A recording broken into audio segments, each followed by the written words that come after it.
Hi, friends. This is Pastor Annika, and this is my midweek reflection.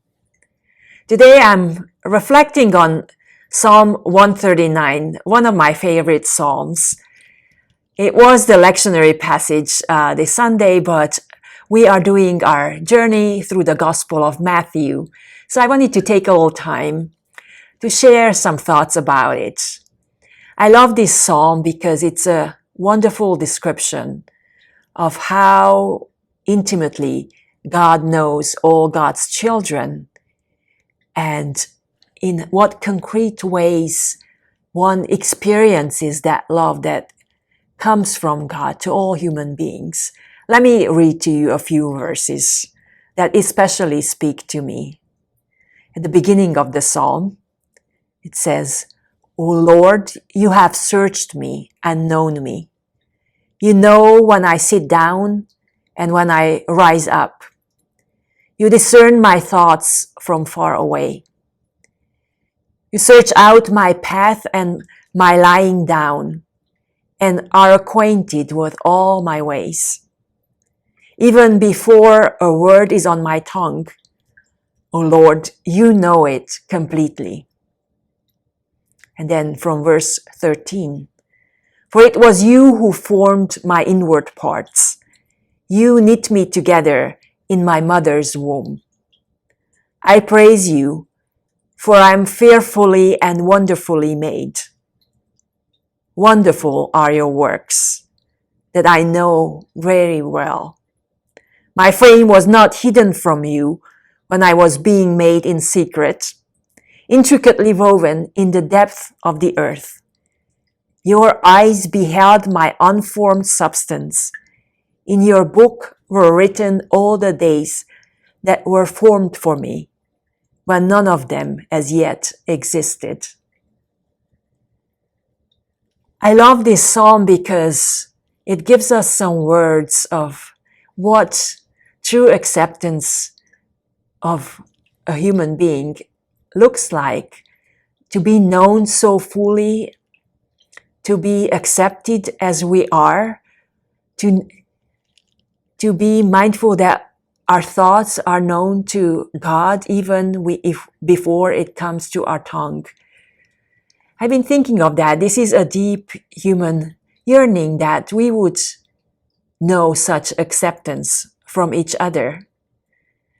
And I'm thinking about this because I see my colleague, our office administrator, Gracie's little daughter, almost every day.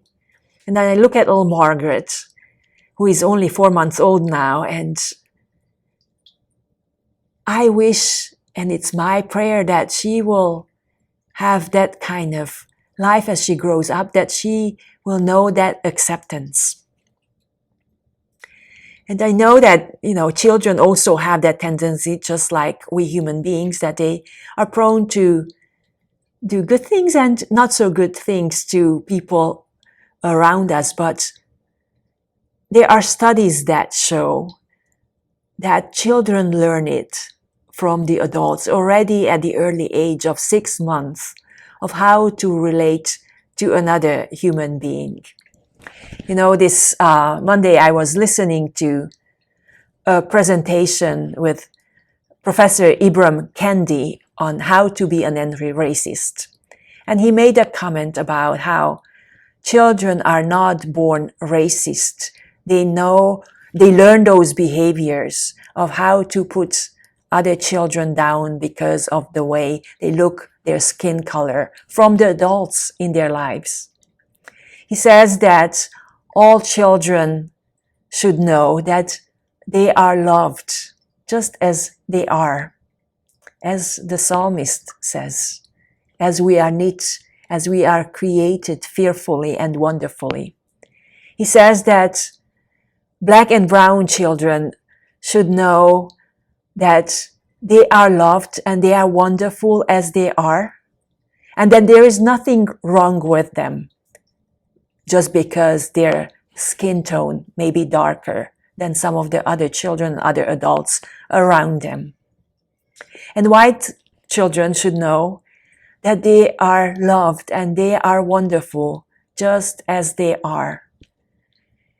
And they should also know that they are not better because of their skin tone, because they are lighter than some of the other children and adults around them. Friends, these are such simple sounding things, but it's so important that this is what we teach our children, and this is what we teach, and this is what we embrace in our own lives. That each person is loved and it's a precious creation of God, and that we are not better than others just because the way we look. If our skin tone is lighter than another person's, we all have different gifts that are equally as important as we build community together. So may we remember this simple statement that we are all loved, and treat one another in a manner that shows that we mean it. I love you and I miss you, and hope to see you on Sunday, and call me and email me. I love to hear your thoughts and talk to you about these questions in our lives that are so important. Blessings.